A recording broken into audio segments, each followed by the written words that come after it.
মানুষের 3 ঘন্টা পরে ফাঁসি, আর উনি বলতেছে আমি একটু ঘুমাইলেই। এটা গল্প না, মুখরোচক কোনো ইতিহাস না, বানানো মজার কথা না।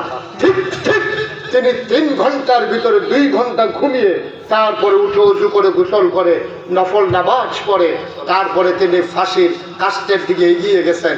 এটাই হচ্ছে ইসলাম। ঠিক কি না? চারটিখানি কথা মনে করেছেন? 3 ঘন্টা পরে ফাঁসি, 3 ঘন্টা পরে ফাঁসি, তারপরে লোকটা ঘুমায়। আর আমরা তারা শুনছে যে ছাত্ররা আগারগাঁও আইয়া পড়ছে, হেলিকপ্টার ওইটা দিছে দৌড়।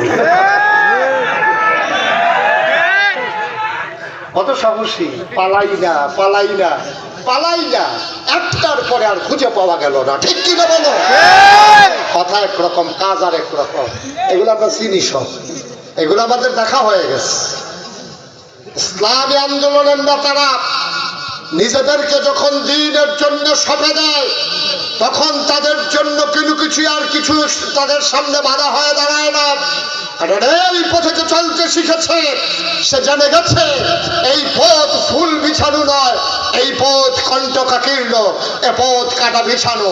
এ পথে চলতে গেলে পা রক্তাক্ত হবে, এই ছিটালা পথ রক্তে রঞ্জিত হবে। এই পথের যারা অনুসারী তাদের রক্ত দিয়ে